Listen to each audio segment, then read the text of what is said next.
Hello, my dear friends. Welcome to ISE. Welcome to the Hindu Editorial Analysis Cum Vocabulary Enrichment. నేను మీ Kiran sir. So ఈరోజు మనం 6th మేకి సంబంధించినటువంటి కంటెంట్ని discuss చేయబోతున్నాం.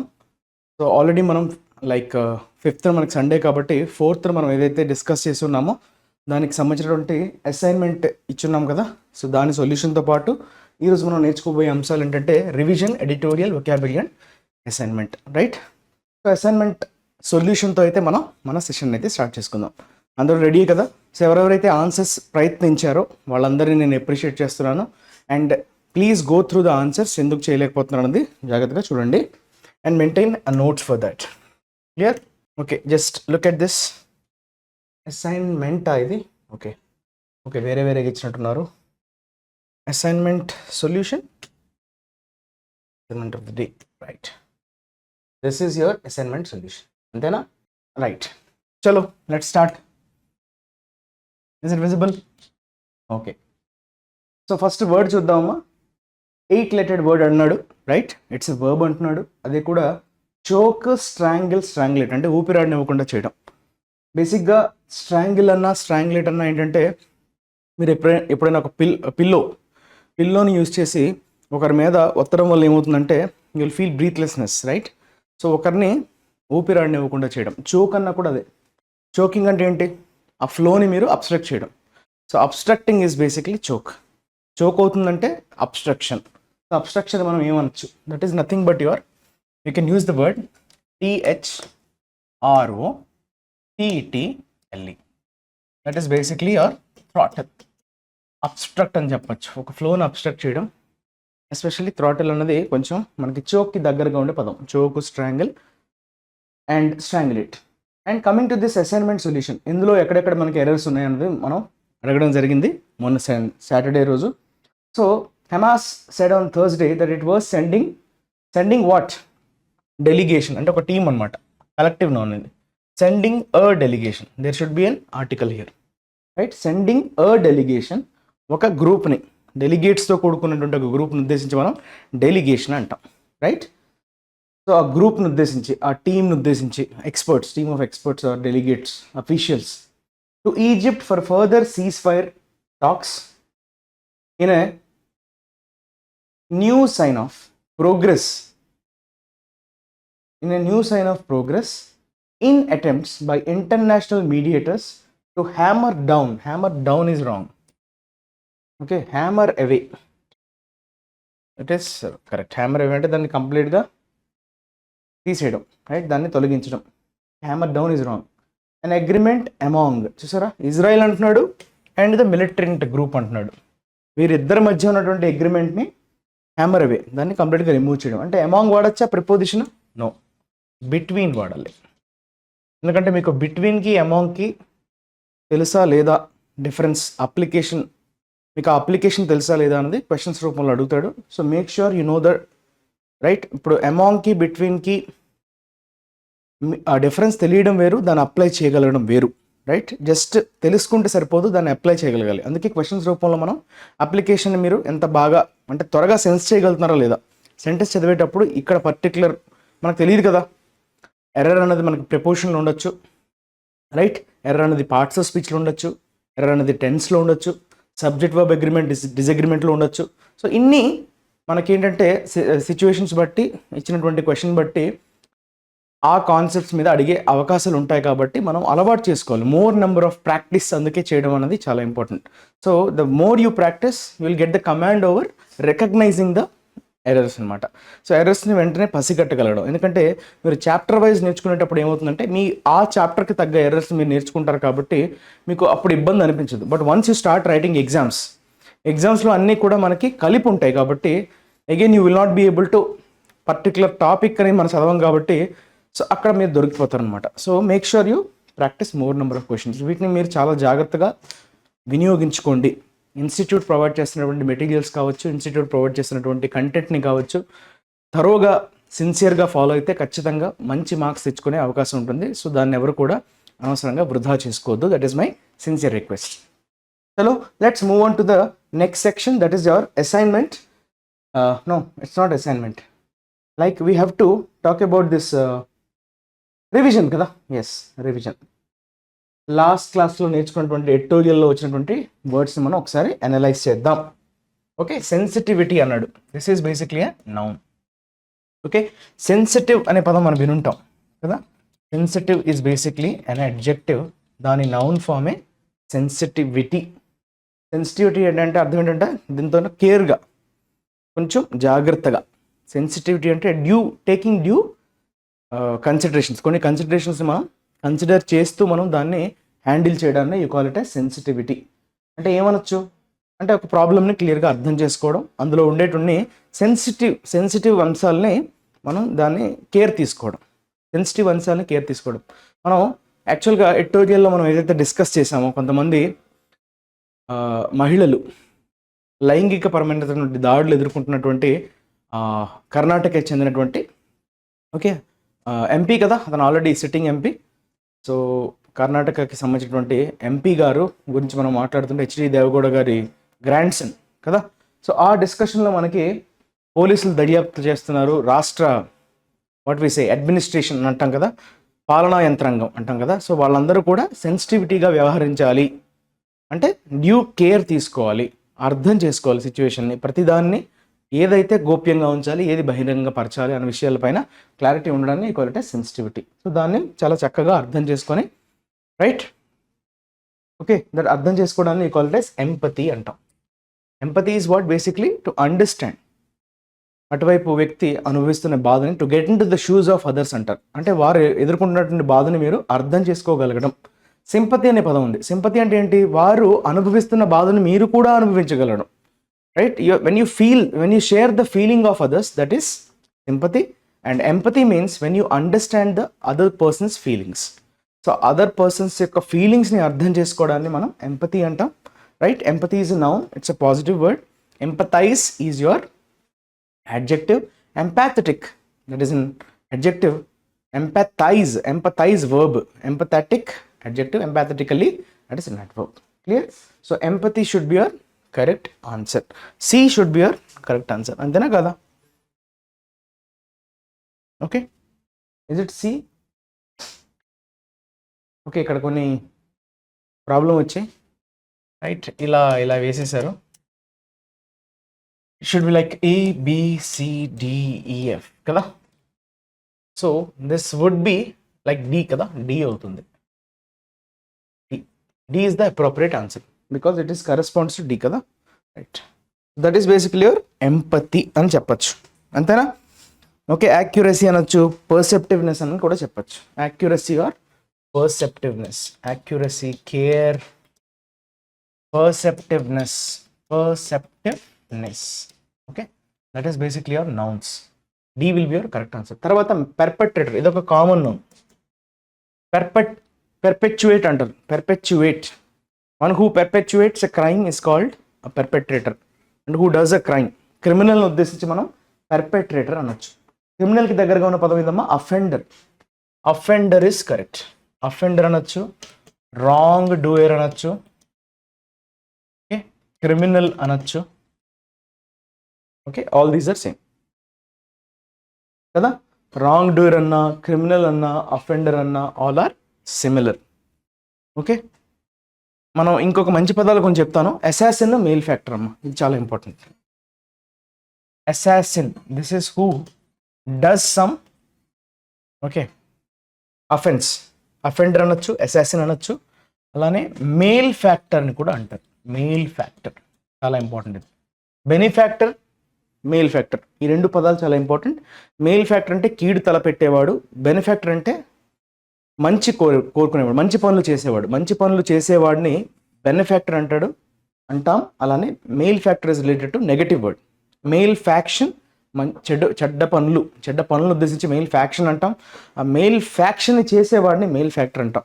అలానే బెనిఫాక్షన్, గుడ్ మంచి actions, that is benefaction. And who does those benefactions is said to be a benefactor. Clear? So these are the words associated with offender or perpetrator. Clear? Perpetrator అనే పదం చాలా important. So one who does a crime. తర్వాత trauma, ఇది negative కాంటెక్స్లో వాడే noun. Trauma అంటే ఏంటి? ఒక రకమైనటువంటి షాక్, అంటే తేరుకోలేకపోయినటువంటి ఒక షాక్ని, ఒక యాక్సిడెంట్ని, ఇన్సిడెంట్ని మనం ట్రామా అని చెప్పచ్చు. అంటే you can say A should be your answer. Shock అంటే ఏంటమ్మా? ఒక్కసారిగా టెరిబుల్గా ఉండడం, మీరు దేనికోసమైనా భయభ్రాంతులు గురవడం అనే సెన్స్లో ట్రామా. రైట్, ట్రాజిక్ ఇన్సిడెంట్ వల్ల మీరు మెంటల్గా బాధపడేటువంటి పెయిన్. ఓకే, దాన్ని మనం డిస్ట్రెస్ అనొచ్చు, ఆర్డీల్ అనొచ్చు. Distress, okay, ordeal, right. So ఇవన్నీ కూడా నెగటివ్గా వాడే పదాలు. Ordeal, distress, shock. Okay, so these are some words associated with trauma which is usually used in negative context. Clear?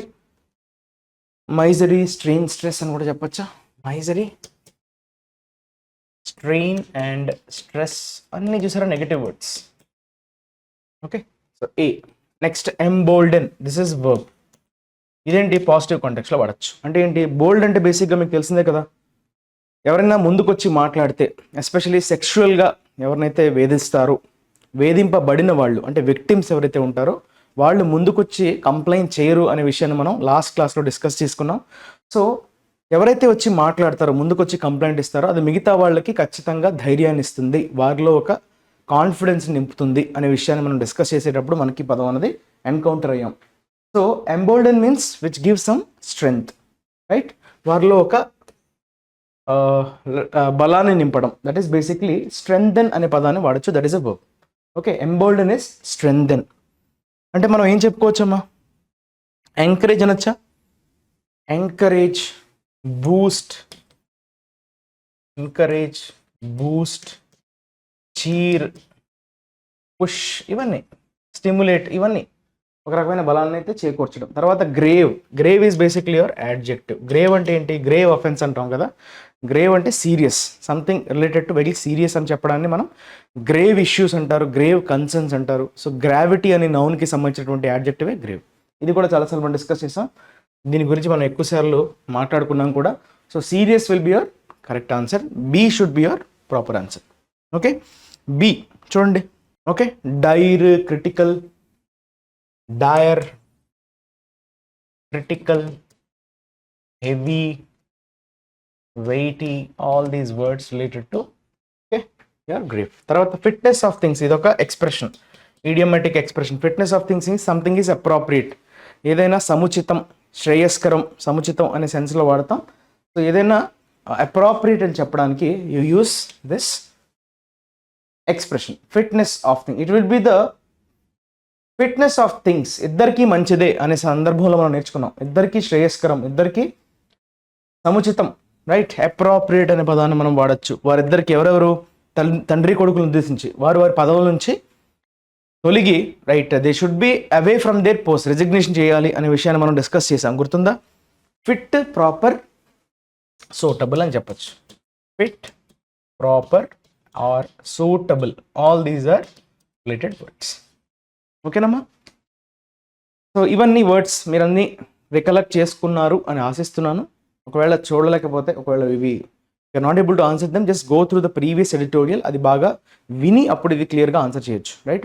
ఇవన్నీ మనం కాంటెక్స్ట్లో నేర్చేసుకున్నటువంటి వర్డ్సే ఆల్రెడీ. సో మనం ఆ ఎడిటోరియల్లో చదువుకుంటూ చూస్తే కనుక you can find these words, right. ఎవరైతే వినుంటారో వాళ్ళు ఈజీగా ఆన్సర్ చేయగలరు. Next we will move on to today's editorial with the title yearning for change. ఈ పదం కూడా మనం చాలాసార్లు డిస్కస్ చేసిన పదమే. ఆల్రెడీ ఇప్పుడు ఎలాంటి స్టేజ్కి వచ్చేసామంటే ఇంకా కొత్త పదాలు ఏమి నేర్చుకున్నట్లుగా నాకైతే అనిపించట్లేదు. ఆల్మోస్ట్ మనం అన్ని డిస్కస్ చేసిన పదాలు నేర్చేసుకున్నవే అవే రిపీట్ అవుతున్నాయి. దీన్ని బట్టి మీకు ఏమర్థమవుతుంది? న్యూస్ పేపర్ రీడింగ్ అనేది మీరు అలవాటు చేసుకోగలిగితే చాలా వరకు things will be repeated. So ఇంకా మీరు ప్రత్యేకంగా స్పెషల్ ఎఫర్ట్స్ అనేవి ఇంకా పెట్టాల్సిన అవసరం ఉండదు. సో ఒక స్టేజ్కి వచ్చేస్తారు. So once you achieve that stage or reach that stage, you need not actually put efforts, ఇంకా ఎఫర్ట్స్ పెట్టాల్సిన అవసరం ఉండదు. అంతా నేర్చుకున్నవే రివిజన్ అయిపోవడం వల్ల అవి మీకు బాగా బ్రెయిన్లో నిక్షిప్తం అవుతాయి, రైట్. సో యర్నింగ్ అంటే ఏంటమ్మా? దేనికోసమైనా మీరు ఉబలాట పడటం, ఏదైనా కావాలనేటువంటి ఆకాంక్షని, రైట్, ఎప్పటి నుంచో ఉండడం, రైట్. ఉవ్విళ్ళూరుతున్నారు అంటారు చూసారా, ఉవ్విళ్ళూరటం అంటే అది కావాలి, దక్కించుకోవాలి అనేటువంటి ఒక ఆకాంక్ష, కోరిక ఎప్పటి నుంచో ఉండడం. That is basically yearning. దాన్నే మనం లాంగింగ్ అని కూడా చెప్పుకున్నాం. లాంగింగ్ అన్నా యర్నింగ్ అన్నా when you are very desperate to do something or to achieve something from a long time, that is basically yearning. అయితే దేనికోసం? ఫర్ చేంజ్ అంటున్నాడు. మార్పు కోసం ఎప్పటి నుంచో వెయిట్ చేస్తున్నాము అనే సెన్స్లో వాడాడు. అయితే అది ఎవరి కోసం? దేని నేపథ్యంలో ఈ టైటిల్ ఇవ్వాల్సి వచ్చింది అన్నది ఒకసారి అర్థం చేసుకునే ప్రయత్నం చేద్దాం. So please read this sub heading which is like the position is Kashmir and Ladakh are united in their aims not ఎలక్టోరల్లీ.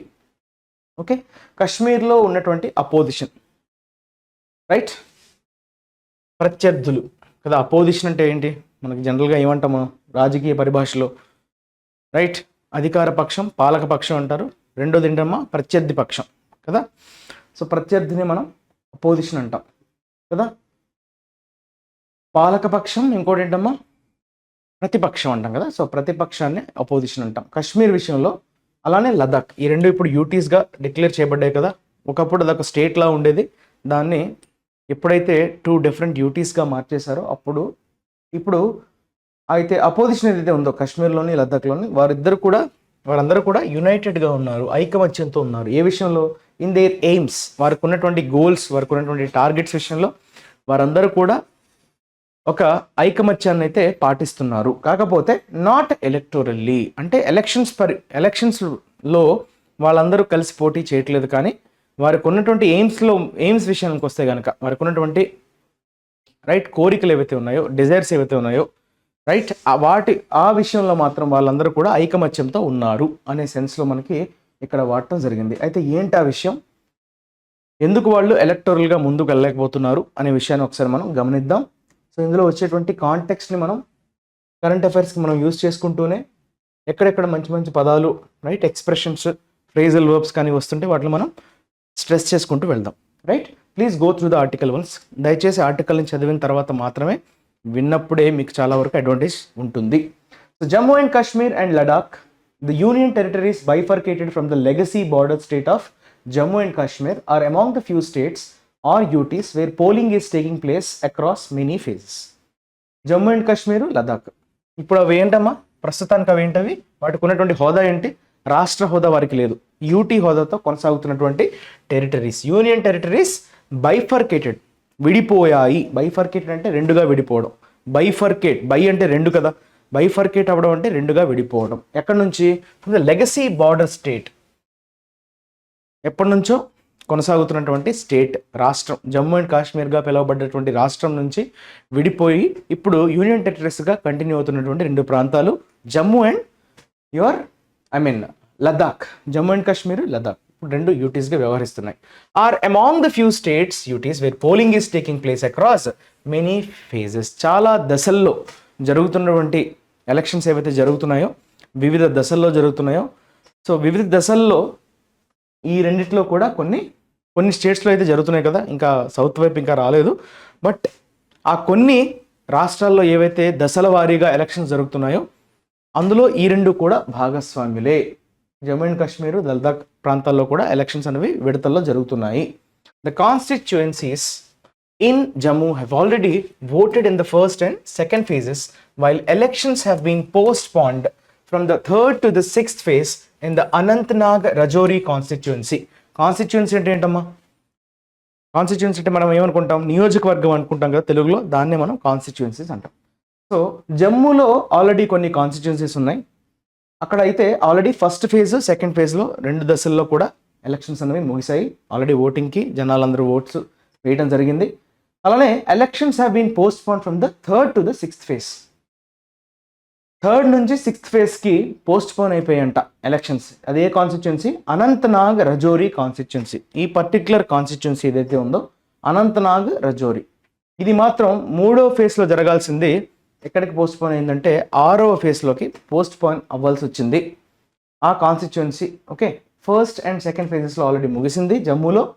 కాకపోతే ఈ Anantnag Rajouri constituency which belong to Jammu, అది థర్డ్ నుంచి సిక్స్త్కి పోస్ట్పోన్ అవ్వడం జరిగింది. Right, while the turnout in Udhampur and Jammu were encouraging and more or less in line with the participation figures of 2019, it would be an achievement for Indian democracy if voters turned out in good numbers in constituencies in the Kashmir Valley. Okay, ఒక ప్రస్తావన తీసుకొచ్చాడు. ఏంటంటే కొన్ని statistics, okay, data. ఉద్ధంపూర్ అనే ప్రాంతంలో turn out అన్నాడు. Turn out అంటే ఏంటి, ఎంతమంది వచ్చి ఓట్లు వేయడానికి వచ్చారో, ఓకే, ఆ నంబర్స్ని ఉద్దేశించి మనం టర్న్అవుట్ అంటాం. ఎంతమంది వచ్చి ఓట్లు వేశారు. Okay, so how many members have turned out అంటే వారు వచ్చి ఓట్లను నమోదు చేయడం, ఓట్లు వినియోగించుకోవడం, వారి ఓటు హక్కును వినియోగించుకోవడం. ఉధంపూర్ అనే ప్రాంతంలో 68.27%, అంటే మంచిదే, బాగానే ఉంది. అండ్ జమ్మూ 72.22%. ఇది ఎలా ఉంది? చాలా ఎంకరేజింగ్గా ఉంది, అంటే మనల్ని బాగా ఉత్సాహపరిచే విధంగా ఉంది. అదేవిధంగా more or less in line with the participation figures of 2019. 2019 సంవత్సరంలో జరిగినటువంటి ఎలక్షన్స్లో నమోదైనటువంటి ఫిగర్స్తో ఎక్కడ కూడా తగ్గకుండా ఉంది. ఇన్ లైన్ మీన్స్ దాని లాగానే ఉంది, ఎక్కడ కూడా తగ్గలేదు, అలానే ఎక్కువగా పెరగలేదు. సో ఆల్మోస్ట్ 2019లో నమోదైనటువంటి గణాంకాలే ఇప్పుడు కూడా నమోదయ్యాయి అన్నట్టుగా మనకి ఒక ఫ్యాక్ట్ని చెప్పే ప్రయత్నం అయితే జరిగింది. It would be an achievement for Indian democracy. ప్రజాస్వామ్యం, ఓకే, ప్రజాస్వామ్యానికి ఒక పెద్ద అచీవ్మెంట్గా అయ్యే అవకాశం ఉందంట, రైట్? సక్సెస్ ఎప్పుడు? If voters turned out in good numbers in constituencies in Kashmir వ్యాలీలో ఇంకా ఎలక్షన్ జరగలేదు, అది ముస్లిం డామినేటెడ్ ఏరియా.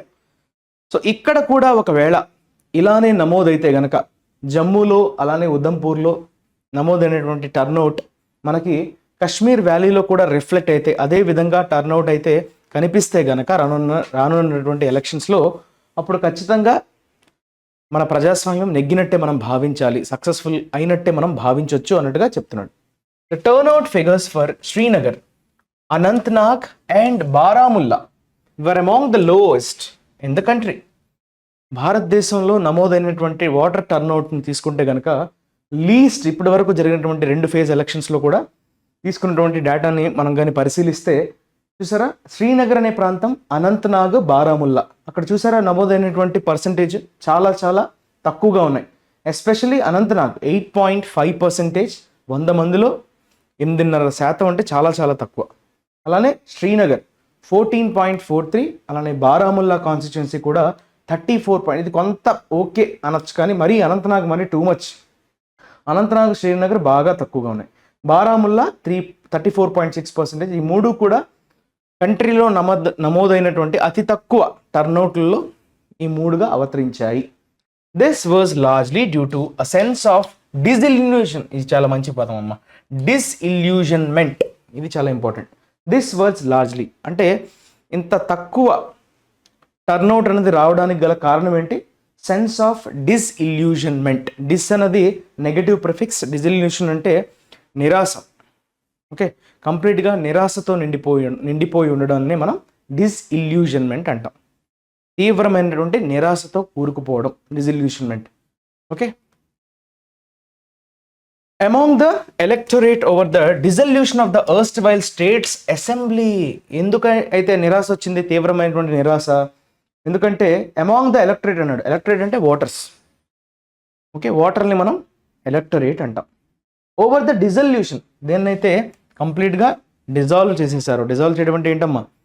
దాన్ని రద్దు చేసేసారు. అసెంబ్లీ, ఎర్స్ట్వైల్ స్టేట్స్, ఒకప్పుడు మాజీ రాష్ట్రం, అంటే అప్పుడు జమ్మూ అండ్ కాశ్మీర్ రాష్ట్రంగా ఉండే టైంలో ఆ అసెంబ్లీని రద్దు చేశారు. డిసల్యూషన్ అంటే అర్థం ఏంటంటే, మనం ఇది పాలిటీ టర్మ్స్లో వాడతాం.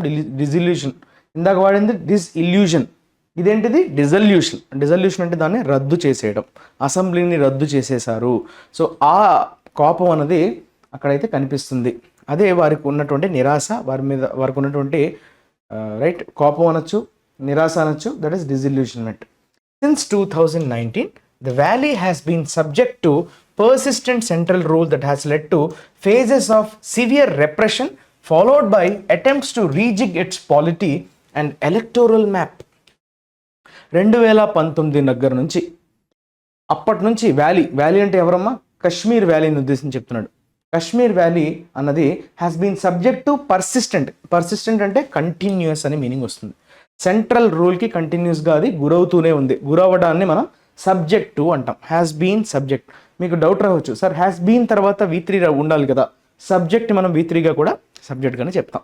So subject to persistent central rule, ప్రతిసారి కంటిన్యూస్గా సెంట్రల్ రూల్ కిందనే ఉండడం అన్నది మనం వ్యాలీకి అయితే చూసాం. That has led to phases of severe repression. Repression అంటే ఏంటి? అణచివేత. రిప్రెషన్ని మనం అణచివేత అంటాం. Followed by attempts to rejig అంటే ఉన్నదాన్ని రీఫ్రేమ్ చేయడం, మార్పులు చేర్పులు చేసి దాన్ని ఏదన్నా మార్చే ప్రయత్నాన్ని చేయడాన్ని మనం రీజిగ్ అంటాం. So when you're trying to rejig something, you're trying to completely change it. దాన్ని సమూలంగా మార్పులు తీసుకురావడాన్ని మనం రీజిగ్ అంటాం. దానికి ఉన్నటువంటి రాజకీయ వ్యవస్థ, పాలిటీ అంటే రాజకీయ వ్యవస్థ, అండ్ ఎలక్టోరల్ మ్యాప్, ఎలక్షన్కి సంబంధించినటువంటి మ్యాప్ అంటే దానికి ఉన్నటువంటి స్టాటిస్టిక్స్ని మొత్తాన్ని వీళ్ళు మార్చే ప్రయత్నం అయితే చేశారు ఈ అణచివేతతో పాటుగా. ఓకే, పాలిటీలో అలానే ఈ ఎలక్టోరల్ మ్యాప్లో మార్పులు తీసుకురావాలని చాలాసార్లు ప్రయత్నాలు అయితే జరిగాయి కాశ్మీర్ వ్యాలీలో. The abrogation of special status. Abrogation ఏంటి? క్యాన్సిలేషన్. అబ్రోగేట్ అనే పదం మనం చాలాసార్లు విన్నాం. రిసైన్డ్ అని, రివోక్ అని, ఇవన్నీ చాలా స్పెసిఫిక్, కంటెక్స్ట్ స్పెసిఫిక్గా మాట్లాడేటువంటి పదాలు. అబ్రోగేషన్ అనే పదం అంటే క్యాన్సిలేషన్ అని అర్థం. So when you're trying to abrogate, that means it is revoke. Repeal అంటాం, రివోక్ అంటాం, రిసైన్డ్ అంటాం, ఇవన్నీ కూడా రిమూవ్ అనే మీనింగ్ ఇచ్చేటువంటి పదాలు. Abrogation of special status. Okay, for the erstwhile state కదా, దానికి ఉన్నటువంటి ప్రత్యేక ప్రతిపత్తి ఏదైతే ఉండిందో దాన్ని తొలగించడం జరిగింది. And the continuance of Jammu and Kashmir as a UT have not helped reverse the alienation. Okay, alienation అంటే దేనైనా దూరంగా పెట్టడం. ఎలినేషన్ మీన్స్ దేనైనా మీరు దూరంగా పెట్టడం, రైట్? సో ఈ స్పెషల్ స్టేటస్ ఏదైతే మాజీ జమ్మూ అండ్ కాశ్మీర్ రాష్ట్రాన్ని తొలగించారో, అలానే జమ్మూ అండ్ కాశ్మీర్ని ఒక యూటీగా పెట్టడం వల్ల సిచ్యువేషన్ ఏమైనా రివర్స్ అయిందా అంటే రివర్స్ కాలేదు, అలానే దూరంగానే ఉండిపోయింది. ఏది? మన కాశ్మీర్ వ్యాలీ అంతర్భాగంగా ఉండలేకపోయింది, అది అలానే కంటిన్యూ అవుతూ ఉంది. ఓకే, మాకు సంబంధం లేదన్నట్టుగానే ఉండింది, ఎందుకంటే అక్కడ ముస్లిం మెజారిటీ అది. But the polls could provide a platform for the disenchanted electorate to air their grievances in the form of a decisive mandate. చాలా మంచి రైట్ సెంటెన్సెస్ని రాశాడు మంచి పదాలతో. కాకపోతే బాధని, ఓకే, మీకున్నటువంటి నిరాశని మీరు ఎలా వ్యక్తపరుస్తారు? ఖచ్చితంగా మీకు ఒక ప్లాట్ఫామ్ అనేది అవసరం. ఆ ప్లాట్ఫామ్ అనేది ఇప్పుడు మీకు దొరకబోతుంది. దీని ద్వారా, ఎలక్షన్స్ ద్వారా, ఎన్నికల ద్వారా మీకున్నటువంటి నిరాశని కావచ్చు, కోపాన్ని కావచ్చు ప్రదర్శించడానికి మీకు ఒక అవకాశం, మీకు ఒక ప్లాట్ఫామ్ అనేది దొరికింది. కాబట్టి ఆ ఎవరైతే నిరాశతో కూరుకుపోయి ఉన్నారో, డిస్ఎన్చాంటెడ్ ఎలక్టరేట్ అనే పదాన్ని వాడాడు. డిస్ఎన్చాంటెడ్ ఇస్ బేసిక్లీ అన్ అడ్జెక్టివ్. నిరాశతో కూడినటువంటి ఎలక్టరేట్ అంటే చెప్పాం కదా, ఓటర్లు. వారు ఈ వేదికను వాడుకోవాలి, వారి నిరాశని వ్యక్తం చేయడానికి దీన్ని ఒక వేదికగా వాడుకోవాలి. టు ఎయిర్ దేర్ గ్రీవెన్సెస్ అంటే వారికి ఉన్నటువంటి కష్టాలు, గ్రీవెన్స్ అంటే బేసిక్గా కంప్లైంట్స్ అనమాట, ఫిర్యాదులు అంటాం కదా, ఎగ్జాక్ట్గా చెప్పాలంటే ఫిర్యాదులు. వారికి ఉన్నటువంటి కంప్లైంట్స్ కావచ్చు, ఫిర్యాదుల్ని కావచ్చు వ్యక్తపరచడం. ఎయిర్ అంటే ఏంటమ్మా? వ్యక్తపరచడం. ఎయిర్ని వర్బ్గా వాడాడు, అబ్జర్వ్ చేశారా? ఎయిర్ని ఎలా వాడాడో అబ్జర్వ్ చేయండి. To air, 2+V1. ఓకే, దాన్ని బయట పెట్టడానికి ఖచ్చితంగా ఇది ఉపయోగపడుతుంది. In the form of a decisive mandate. Mandate అంటే తీర్పు. అందరూ కలిసి ఒక తీర్పునివ్వడం ద్వారా మీరు మీ ఒపీనియన్ని ఎక్స్ప్రెస్ చేసినట్టే అని చెప్తున్నాడు, right? This is about first paragraph. Coming to the second one, the enduring distress between the Kashmiri polity and New Delhi also explains why the traditional parties in the former has sought to oppose the postponement of the polls in the Anantnag Rajouri seat, ostensibly due to weather conditions. Right, ఈ sentence జాగ్రత్తగా చదవండి. Enduring అంటే continuing, కొనసాగుతూ ఉన్న. Enduring means which last for long time, that is basically endure. Endurance అన్నది noun, endure verb, enduring adjective. Distress అపనమ్మకం, ఒకరి పట్ల ఒకరికి నమ్మకం లేకపోవడం, that is distress. Between the Kashmir polity and New Delhi, వీరిద్దరి మధ్య కూడా ఎప్పుడు ఒకరి మీద ఒకరికి నమ్మకం లేకపోవడం, అపనమ్మకం. ఓకే, అది ఎప్పటి నుంచో కొనసాగుతూ ఉంది.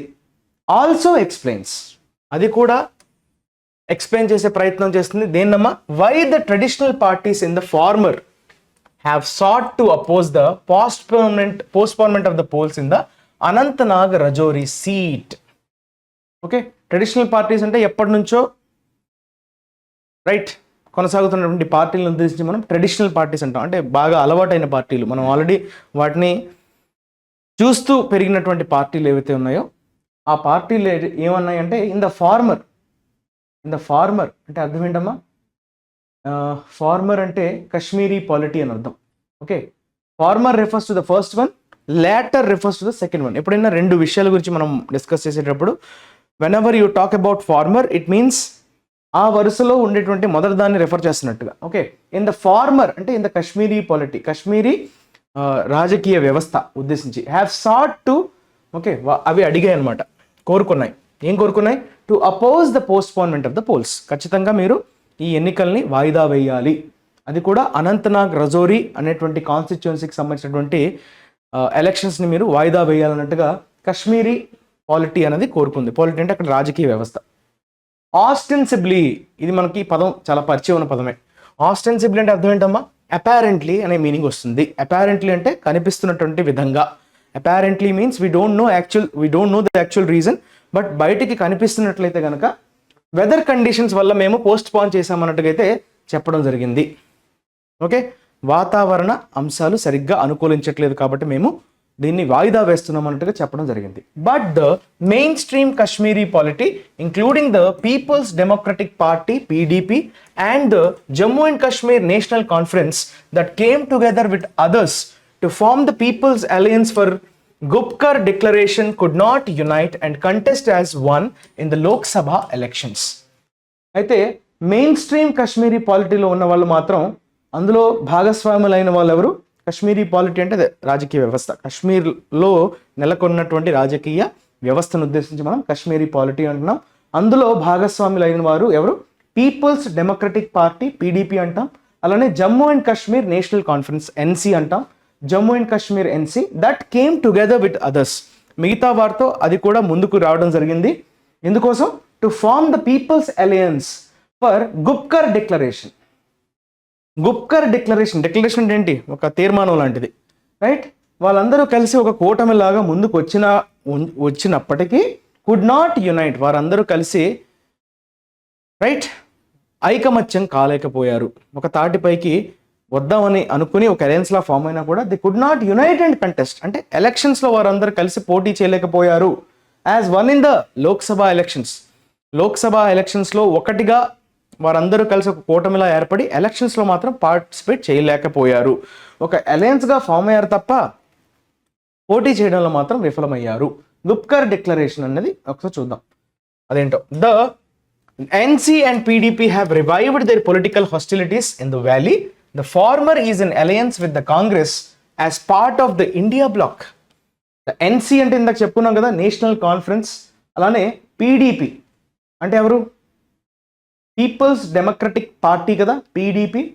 హ్యావ్ రివైవ్డ్ అంటే మళ్ళీ పునర్జీవం ఇవ్వడం. దట్ ఈస్ బేసిక్లీ పునర్జీవనాన్ని మనం రివైవల్ అంటాం. Revival noun, revive verb.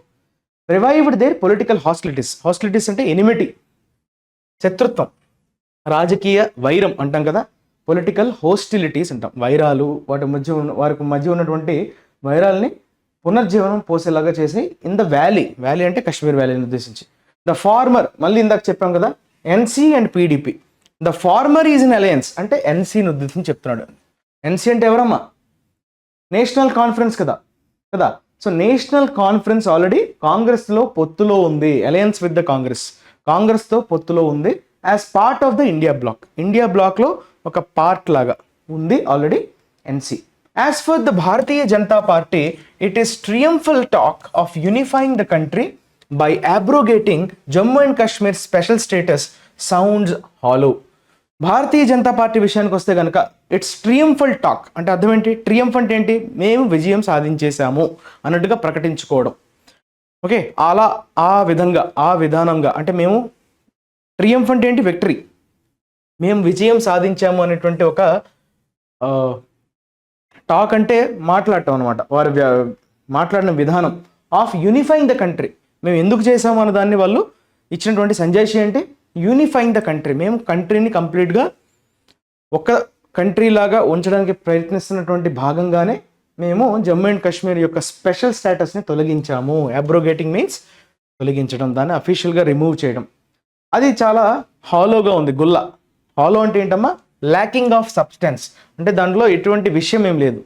బయటికి చెప్పడానికైతే యూనిఫైయింగ్ ద కంట్రీ అని అంటున్నారు కానీ బయటికి, బట్ దానిలో విషయం అయితే లేదు, సరైనటువంటి సబ్స్టెన్స్ లేదని అర్థం. It has limited it's contest to the Hindu majority Jammu and Buddhist majority Ladakh. చూసారా, ఇక్కడ ఆల్రెడీ మనకు తెలుసు కదా ఏ విషయం మనకు అర్థమైంది? కశ్మీర్ వ్యాలీలో ముస్లిమ్స్ మెజారిటీ కాబట్టి అది కేవలం హిందూ మెజారిటీ ఉన్నటువంటి జమ్మూ ప్రాంతంలో కంటెస్ట్ చేయదలుచుకుంది. అలానే ఎక్కడైతే బుద్ధిస్టులు మెజారిటీగా ఉన్నారో లదాఖ్ ప్రాంతంలో బుద్ధిస్టుల మెజారిటీ, అలానే జమ్మూ ప్రాంతంలో హిందూస్ మెజారిటీగా ఉన్నారు. ఈ 2 ప్రాంతాల్లో మాత్రమే పరిమితమైంది కంటెస్ట్ చేయడానికి, రైట్? అక్కడ ఆ ప్రదేశాలను మాత్రమే ఇవి కంటెస్ట్ చేయడానికి ఎంచుకున్నాయి. ఇన్ లదాఖ్ విషయానికి వస్తే ఏమైంది? The campaign led by the activist Sonam Wangchuk has brought the question of statehood and environmental concerns to the four. Ladakh విషయానికి వస్తే అక్కడ ఒక క్యాంపెయిన్ అనేది ఎవరు తీసుకున్నారమ్మా ఇనిషియేటివ్? లెడ్ బై అంటే ఎవరి నేతృత్వంలో జరిగింది? ఒక యాక్టివిస్ట్. ఓకే, సోషల్ యాక్టివిస్టులు అంటాం కదా, సామాజికవేత్త. సో అక్కడ ఒక యాక్టివిస్ట్ ఉన్నారు, అతని పేరు ఏంటంటే సోనం వాంగ్చుక్. అసలు ఇతని పేరు చాలా పాపులర్, అసలు చాలా మందికి తెలిసి ఉండొచ్చు, కొంతమంది తెలియకపోయి ఉండొచ్చు. 3 Idiots అనేటువంటి సినిమా ఏదైతే వచ్చిందో ఇతన్ని బేస్ చేసుకునేటువంటి ఆ సినిమా అనేది రావడం జరిగింది. మనకి అమీర్ ఖాన్ పాత్ర ఉంటుంది కదా, ఒక పదం పేరు నాకు ఎగ్జాక్ట్గా గుర్తు రావట్లేదు. Can anyone tell me that? మనకి తెలుగులో కూడా అది స్నేహితుల్లాగా వచ్చింది సినిమా కదా. 3 Idiotsలో అతని పేరు ఏదో ఉంటుందమ్మా. సో సోనం వాంగ్చుక్ ఇట్లాంటి పేరే వస్తుంది. ఫున్సుక్ వాంగ్డు, ఎస్, ఫున్సుక్ వాంగ్డు పేరుతో తను ఒక టీచర్గా, సైంటిస్ట్గా పనిచేస్తూనే టీచర్స్కి, పిల్లలకి పాఠాలు చెప్తుంటాడు, రైట్? ఇన్నోవేటివ్గా వాళ్ళని తయారు చేయడానికి కాంట్రిబ్యూట్ చేస్తున్నాడు. సో ఇతన్ని ఇన్స్పైర్ చేసి, ఇతన్ని ఇన్స్పిరేషన్గా తీసుకుని ఆ మూవీ అనేది రావడం జరిగింది. సో ఆ యాక్టివిస్ట్ కూడా ఒక క్యాంపెయిన్ అయితే లీడ్ చేశారు లదాఖ్లో. అదేమైంది? Brought the question of statehood, మాకు స్టేట్హుడ్ కావాలి అనేటువంటి విషయాన్ని ఆయన ఒక దీక్షలాగా చేయడం జరిగింది.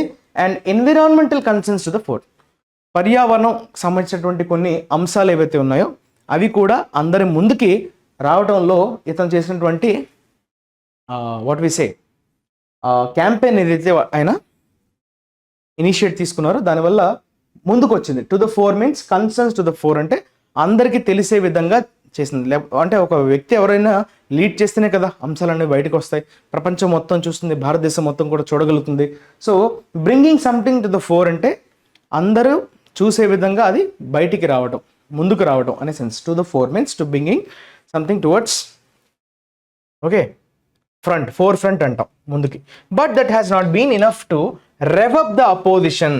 అది ఎక్కడ కూడా అపోజిషన్ని కన్విన్స్ చేయలేకపోయాయి. రెవ్ అప్ అంటే వారు కన్విన్స్ అయ్యే విధంగా సరిపోలేదు, right? The Congress and NC could not come up with a consensus candidate for the Ladakh constituency that includes the Leh and Kargil areas.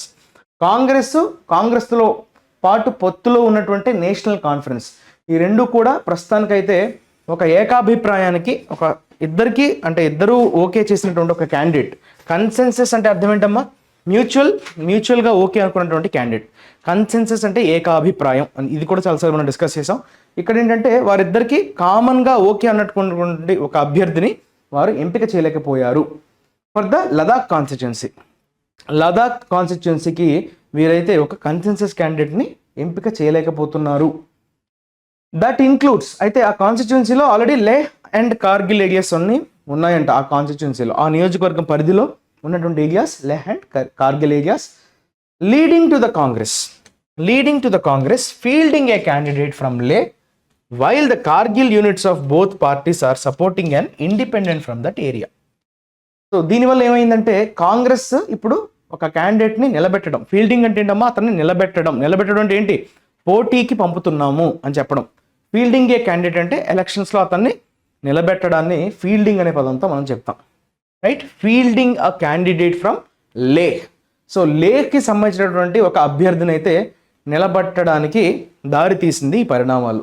దాంతోపాటు కార్గిల్ యూనిట్స్, ఓకే, 2 పార్టీలకు సంబంధించినటువంటి కార్గిల్ యూనిట్లో ఏమైందంటే are supporting and independent from that area.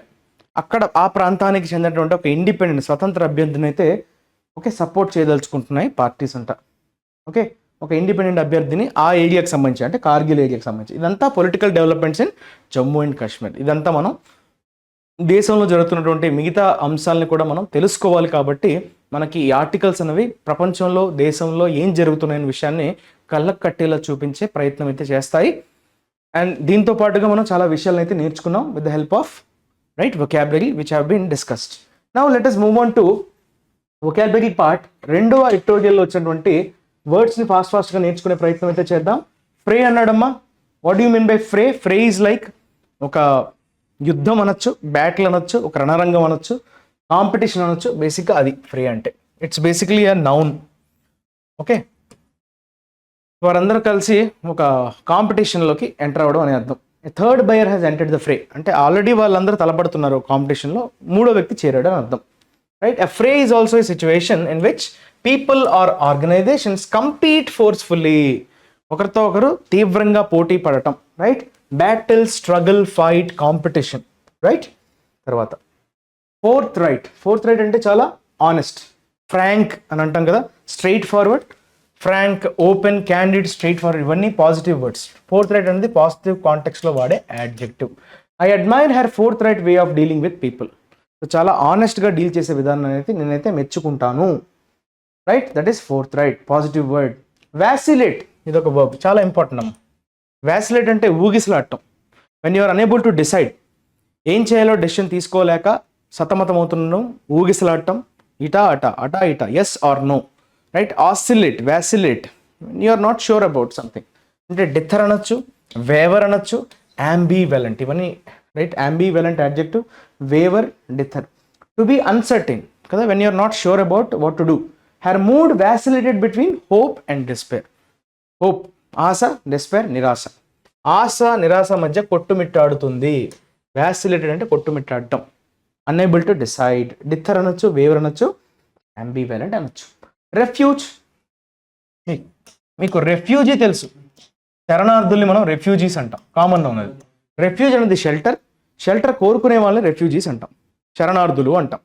Refugees shelter. Okay, shelter, haven't, asylum. Asylum అంటే ఏంటి? వారికి స్థావరాన్ని కల్పించడం, వారికి అంటూ కొంత షెల్టర్ని కల్పించడాన్ని అసైలం అంటాం టెక్నికల్గా. These people are seeking refuge from persecution. Persecution అంటే వారిని తీవ్రంగా ఇబ్బంది పెట్టడం. పర్సిక్యూట్ చేయడం అంటే కంటిన్యూస్గా వారిని ఇబ్బంది పెట్టే ప్రయత్నాన్ని పర్సిక్యూషన్ అంటాం. Persecute verb, persecution noun. Okay, protection or shelter from danger, trouble or unhappiness, that is basically refuge. తర్వాత వోకల్. మనందరికీ వోకల్ అంటే రెండు విధాలుగా తెలుసు. ఒకటి వోకల్ ఏంటంటే రిలేటెడ్ టు సింగింగ్ అని, వోకల్ కార్డ్స్కి సంబంధించినది వోకల్స్ అంటారు. ట్రైనింగ్, మ్యూజిక్ ట్రైనింగ్ అంటే మీకు ఏంటి, ఇన్స్ట్రుమెంట్సా వోకల్సా అని అడుగుతారు. వోకల్స్ అంటే it is related to your singing అని అర్థం. కానీ వోకల్కి ఇంకొక అర్థం కూడా ఉంది. ఏదైనా మీ ఒపీనియన్స్ని, మీకున్నటువంటి కంప్లైంట్స్ని చాలా గంభీరమైనటువంటి స్వరంలో ఎక్స్ప్రెస్ చేయడం, కంప్లైంట్ చేయడం. రైట్, మీరు దాన్ని కంప్లీట్గా ప్రతిఘటించడం in the form of your loud voice. Okay, so బలంగా మీ యొక్క అపోజిషన్ని కానీ, మీకున్నటువంటి కంప్లైంట్స్ని కానీ మీరు స్వేచ్ఛగా, కోపంగా, రైట్, ఒక అగ్రెసివ్ టోన్లో చెప్పగలగడం. He had always been a very vocal critic of the president. వోకల్గా అంటే ఓపెన్గా, రైట్, దాడి చేయడం, ఓపెన్గా వారిపైన క్రిటిసైజ్ చేయడం. రైట్, బీయింగ్ వోకల్ అంటాం అంటే serious. Often expressing opinions and complaints in her speech. Vociferous, strident, shout. Okay, shout అంటే తీవ్రమైన స్వరంతో మనం వ్యతిరేకించడం, తీవ్రమైన స్వరం, దట్ ఈస్ వోకల్. రీక్ అమ్మ, రీక్ అనేది బ్యాడ్. రీక్ అంటే నెగటివ్ కాంటెక్స్లో వాడతాం. Her breath reeked of garlic. Okay, strong unpleasant smell. Smell అలాంటిదేమా అన్ప్లెజెంట్, సంథింగ్ ఈజ్ అన్ప్లెజెంట్ అని చెప్పేటప్పుడు మాత్రమే మనం రీక్ అనే పదాన్ని వాడతాం వర్బ్గా. Stink or smell. Okay, her breath reeked of garlic. Okay, చెడు వాసనని. రైట్, స్ట్రాంగ్ అన్ప్లెజెంట్ స్మెల్ని మనం రీక్ అంటాం. తర్వాత enthuse is basically verb. Enthusiasm is your noun. Enthusiastic, this is basically your adjective. Okay, enthusiastic another adjective avutundi, enthusiasm another noun avutundi. Amaze, excite, energize, ivanni kuda verbs.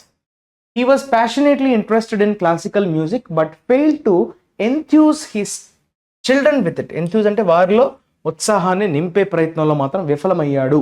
అతనికైతే classical music అంటే ఇష్టం, కానీ వాళ్ళ చిల్డ్రన్లో, వాళ్ళ పిల్లల్లో మాత్రం అదే రకమైనటువంటి ఇంట్రెస్ట్ని, ప్యాషన్ని okay ఎంథూస్ చేయలేకపోయాడు. ఫెయిల్ టు ఎంథూస్, వారిని నింపగలగడం, ఎక్సైట్మెంట్ని నింపగలగడం. Right, excitement and interest in a particular subject, that is to get other people. మిగతా వాళ్ళు అందులో అదే విధంగా ఎక్సైట్ అయ్యే విధంగా నింపడాన్ని మనం ఎంథ్యూజ్ అంటాం. అమేజ్, ఎక్సైట్ ఆర్ ఎనర్జైజ్ ఇవన్నీ సినోనిమ్స్గా మనం మాట్లాడతాం. ఎంథూజ్ పాజిటివ్ కాంటెక్స్లో వాడే అందరిలో ఎనర్జీని నింపడం, రైట్. అప్ హిల్ ఇది మీరు ఈజీగా చెప్పచ్చు. అప్ హీవల్ అంటారు, అప్ హిల్ అంటారు. అంటే difficult task, assiduous or diligent, hard work అని చాలా ఎఫర్ట్స్ పెట్టాల్సినటువంటి అవసరం ఉన్నటువంటి ఒక సందర్భంలో మనం అప్ హిల్ వాడతాం. It will be an uphill struggle or battle or fight to get the new proposals accepted. ఇది చాలా కష్టతరంగా కూడుకున్నది, అంత ఈజీ కాదు, చాలా కాంప్లెక్స్, చాలా డిఫికల్ట్. ఎసిడియస్ అనొచ్చు, డిలిజెంట్ అనొచ్చు, which means you need to put lot of efforts. అంత ఈజీగా దొరికేదైతే కాదు, చాలా ఎఫర్ట్స్ పెడితేనే మనం దక్కించుకోగలం. అలాంటి వాటిని మనం అప్ హిల్ అంటాం, which is basically an adjective. Up hill task అని కూడా అంటారు, అప్ హిల్ ఫైట్ అనొచ్చు, అప్ హిల్ స్ట్రగుల్ అనొచ్చు. అప్ హిల్ అంటే ఏంటమ్మా? బేసిక్గా డౌన్ హిల్ అంటే సులభంగా దిగిపోవచ్చు, అప్ హిల్ అంటే మీరు చాలా కష్టపడాలి, ఎఫర్ట్స్ పెట్టాలి కదా. సో ఆ కాంటెక్స్లో మనం వాడతాం. That is all about vocabulary. ఇంకా అసైన్మెంట్ చూద్దాం. అసైన్మెంట్ ఆఫ్ ద డే కూడా ముగిసింది, అసైన్మెంట్ సొల్యూషన్ అయిపోయింది. అసైన్మెంట్ ఆఫ్ ద డేని మీరు ఫాస్ట్గా అయితే చూసి దీన్ని ఆన్సర్ చేసే ప్రయత్నం అయితే చేయండి. ఓకే, సో 2 ఇచ్చాం మనం. ఈసారి కూడా ఒక ఫిల్లర్ ఇచ్చాం, ఒక వర్డ్ ఇచ్చాం. వర్బ్ అంటున్నాం, 5 లెటెడ్ వర్డ్ అంటున్నాం. దానికి ఒక హోమోఫోన్ కూడా ఉందంట, అంటే సిమిలర్ సౌండింగ్ వర్డ్ ఇంకోటి ఉందంట. సీజ్, స్నాచ్, గ్రాబ్ అనే మీనింగ్స్తో వచ్చే పదం అది 5 లెటెడ్ వర్డ్. మనకి 3rd లెటర్, 5th లెటర్ అనేది ఇవ్వడం జరిగింది. ఆ క్లూస్ని బేస్ చేసుకొని మీరు దీన్ని ఆన్సర్ చేసే ప్రయత్నం అయితే చేయండి. The Indian national centre for ocean informative services which had dashed the sea swell surges across the east and west coast continue to caution coastal states to remain alert to the sea being dashed with high waves and dash of low lying areas, right. So వీటి యొక్క సంబంధించినటువంటి కొన్ని మనకి మొత్తం 5 options ఇవ్వడం జరిగింది. So ఆప్షన్స్ని eliminate చేసుకుంటూ, సెంటెన్స్ని అర్థం చేసుకుంటూ, గ్రామాటికల్ గాను వొకాబులరీ పాయింట్ ఆఫ్ వ్యూలో ఆన్సర్ ఏంటనేది కమెంట్ సెక్షన్లో మెన్షన్ చేయండి. Thank you for watching the video. మీ ఫ్రెండ్స్తో షేర్ చేయడం మర్చిపోద్దు. అలానే వీడియో నుంచి ఇన్ఫర్మేషన్ కొత్తగా నేర్చుకున్నప్పుడు ఖచ్చితంగా లైక్ చేయడం అయితే మర్చిపోద్దు. Thank you for watching. Your Kiran sir signing off. మళ్ళీ రేపు కలుద్దాం. అంతవరకు take care, stay tuned to IAC. Bye.